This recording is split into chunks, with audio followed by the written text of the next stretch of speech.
Okay, I am completely lost in the sauce in terms of jumping, like vacillating back and forth between the lively stuff and the e files. And as I'm doing that, like obviously I got sucked into the whole Phoenix and Blake situation, the BLAEC Blake, as in Blake Lammers. So I got sucked into that, and I can tell that my numbers have dropped off, and it's just because I know that this app doesn't like us jumping around and whatever.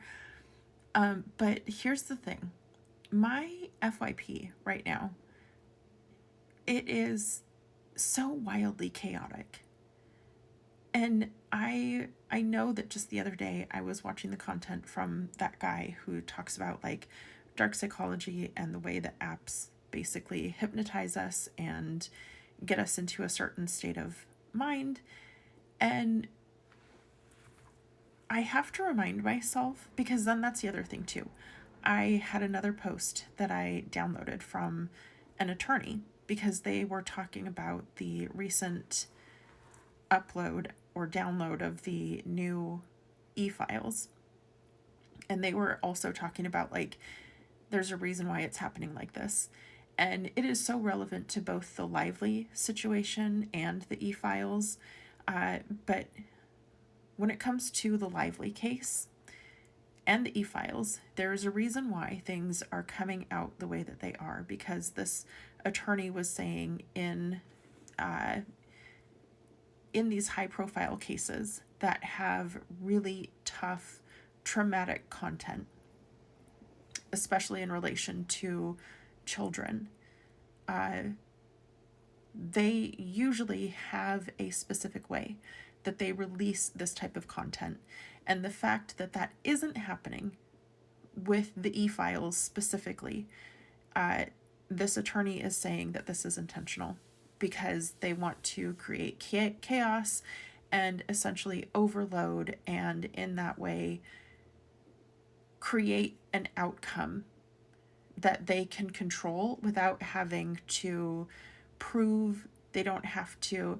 It's basically overloading the system to the point that your brain just will flatline and not resist and just basically succumb to like whatever outcome they are specifically manufacturing.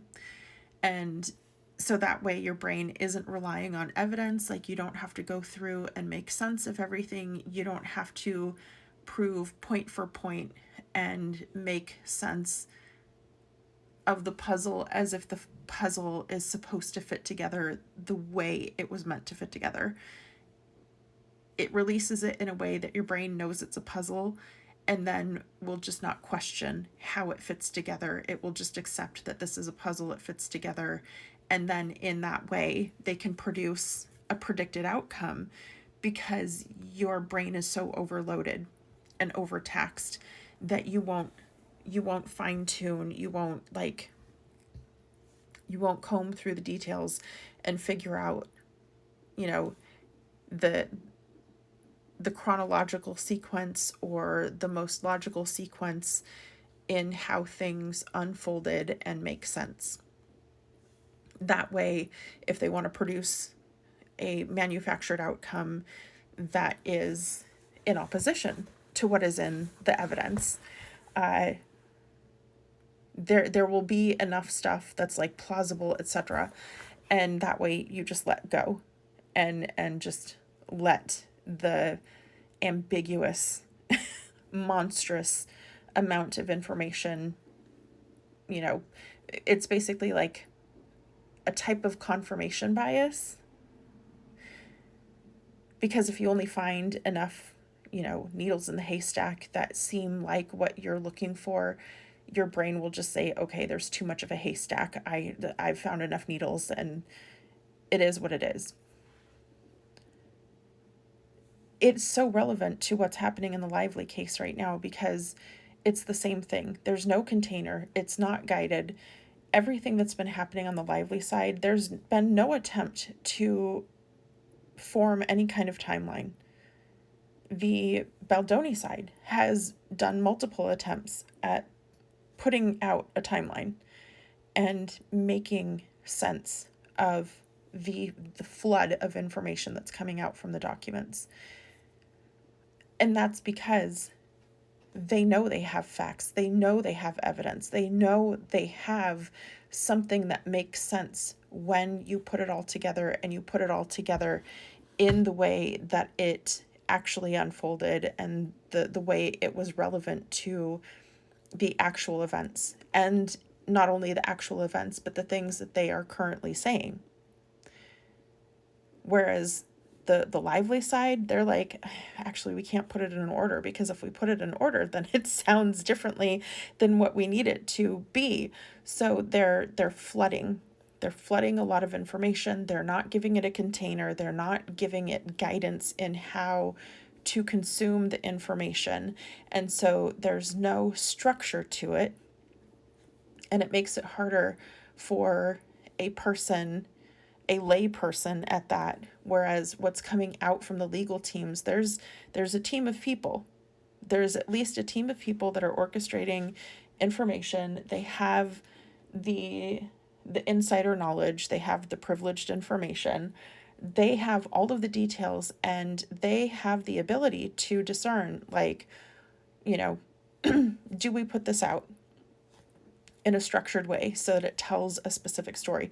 Because that's usually what happens with legal teams when they are trying to, especially on the defense, if they are trying to prove that a person did or didn't do something, they want to tell a story. They want to pull together the evidence. They want to pull together the timeline.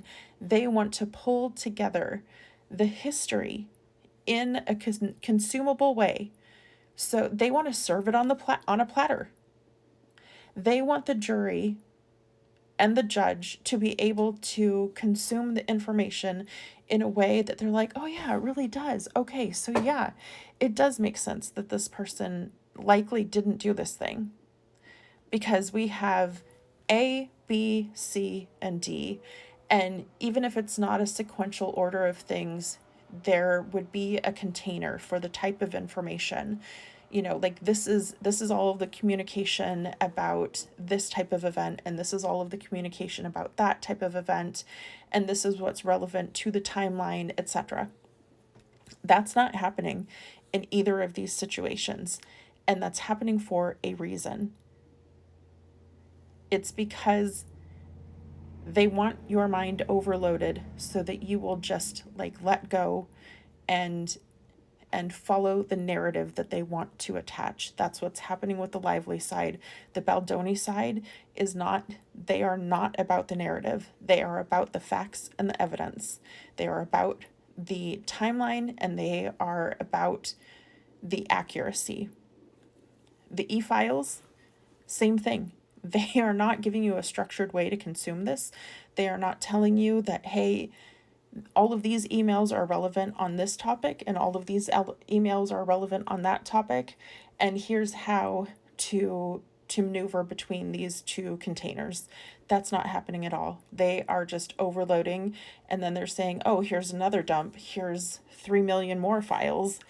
So they, like the lively side in the Baldoni case, they are most likely, in my opinion, creating a situation where it will be easy to attach a narrative for people who don't have the capacity, who feel overwhelmed, who feel that it's impossible to get through all of the information, all of the details, in order to construct a viable narrative or story, outcome, etc. They are creating a situation so that we'll just be like, oh, it's whatever they tell us.